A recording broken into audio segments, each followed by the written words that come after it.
name is Nicolai, and I'm the Chief Technology Officer of HelpAG.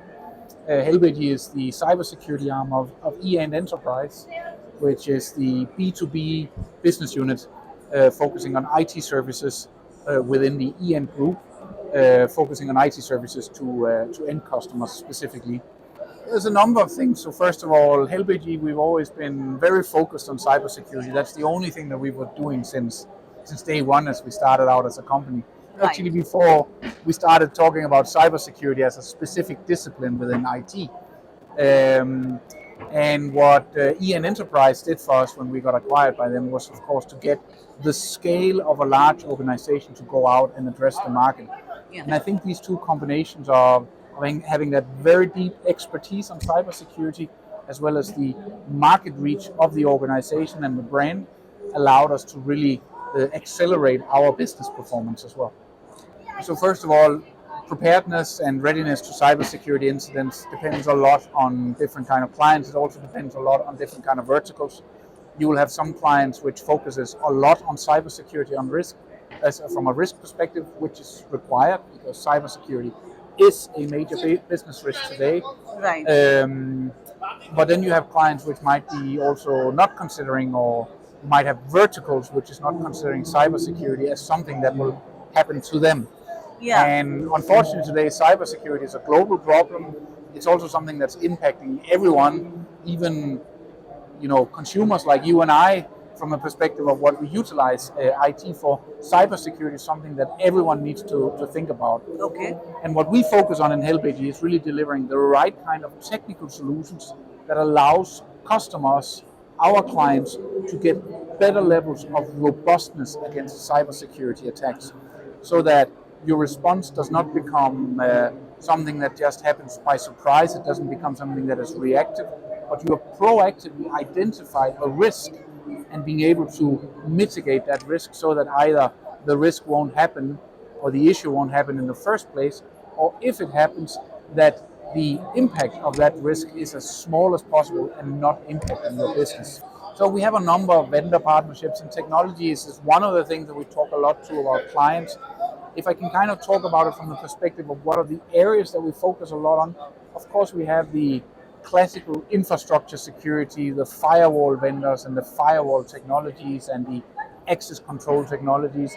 But what we're really seeing, and that's still a very, very big part of what we're discussing with clients today, but what we're really seeing conversations ongoing, it's about how do you govern your access into your infrastructure? How do you control your users within the infrastructure? How do you make sure that those infrastructures that's making sure of authenticating users is working in the right way, and how do you mitigate the attacks that's happening on that infrastructure? So first of all, HelpAG's conversations with clients have moved a lot from just technologies to which kind of outcomes do you get from those technologies, and which kind of, when you're talking about outcomes, you're also talking about how is it managed, how is it operated, how do you monitor the events from it, which kind of leads into a discussion about operation of your cybersecurity infrastructure. And that's actually where we've seen the biggest growth in the company in the last year, is the services-led business. We still talk technology, of course. So on the technology field specifically, we still do, of course, the normal infrastructure security services, which is still very much a requirement today. But if I look at the trends where we're seeing conversations ongoing right now, and actually has been ongoing for a long time, it's really around identity. And actually I like to back that up with a little bit of facts. If we look at the most impacted threat, or the threat that we see the most in our clients that we're managing their operation, cybersecurity operation for, if we look at our digital risk protection service that we're offering into the market, and if we look into the other capabilities inside of the organization, there's one trend which keeps being highlighted, and that is that identities is a really, really key attack vector for organizations. So it's really about, in digital risk protection as an example, we have seen a huge increase in the number of credentials that's being put up for sale on the dark web. This is of course something we can monitor for clients. If we see the MITRE attack statistics from our clients, MITRE attack framework is let's call it a standardization of which kind of of risks do we see across clients. So what is it that we're detecting?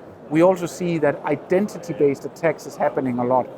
And the reason for that is actually not too difficult to understand. Because what has happened to organizations over the last years is that they have moved from being on-prem to being cloud and distributed. You know, our users are distributed. They're sitting at home computing from at home. Our applications are sitting all around the space as well.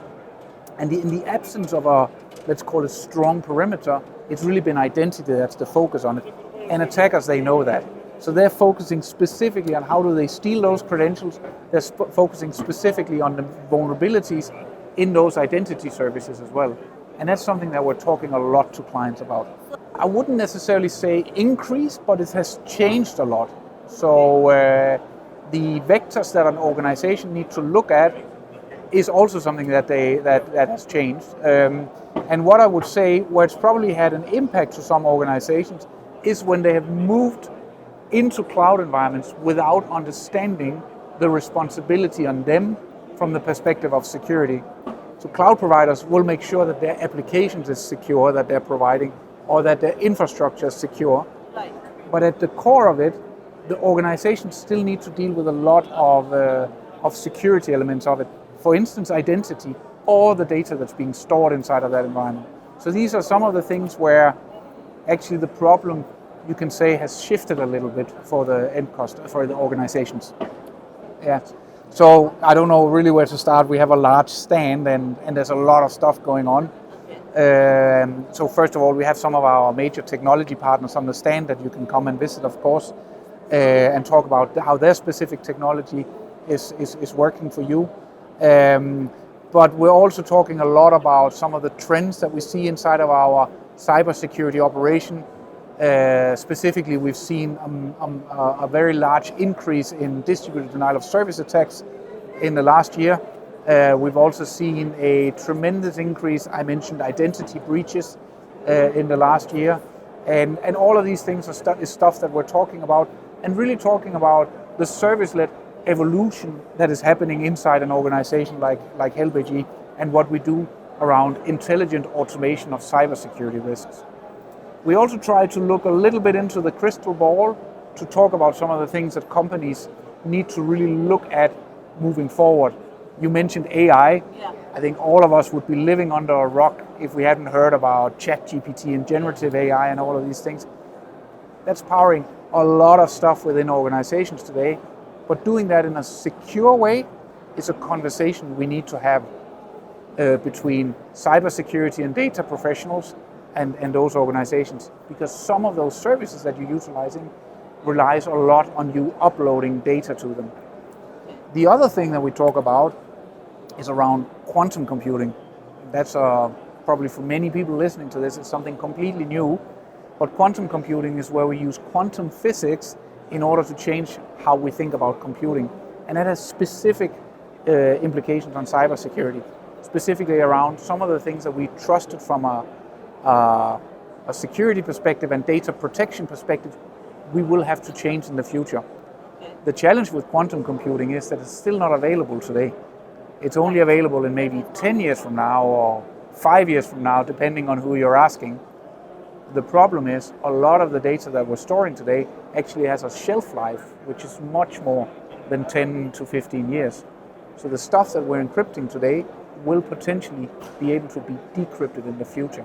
And that's a challenge that any organization should start looking for, because migrating into quantum safe encryption technologies is challenging and complex. Right. And then the final thing that we focus on is how do you make sure that your compute, when you're thinking about security, is done in a way that it doesn't impact the environment. Okay. So how do you make sure that the environmental footprint of your IT operation, also from cybersecurity, has the smallest footprint possible?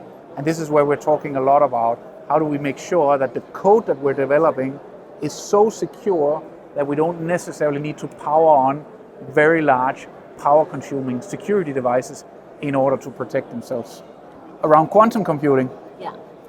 Whoa. I think first of all, safety is one of the things, or let's call it many of the things that we utilize in order to secure ourselves today. That's exactly what will be challenged by quantum computing in the future. So what I would like to say is that what organization needs to do now is that they need to start understanding what will the impact be for their data protection frameworks from what is happening inside of the quantum computing space. It's actually not relevant to even discuss about if quantum computing will be available in 5 or 10 years. We know that at some point of time, the advancements in this place will challenge how we think about encryption. So organizations should start to understand what will those impacts be. The first thing is understanding what is it that you're doing. So really, if you want to talk about how do you understand about which kind of encryption and how you're utilizing data protection frameworks in your organization, that's exactly where a company like Help AG can assist.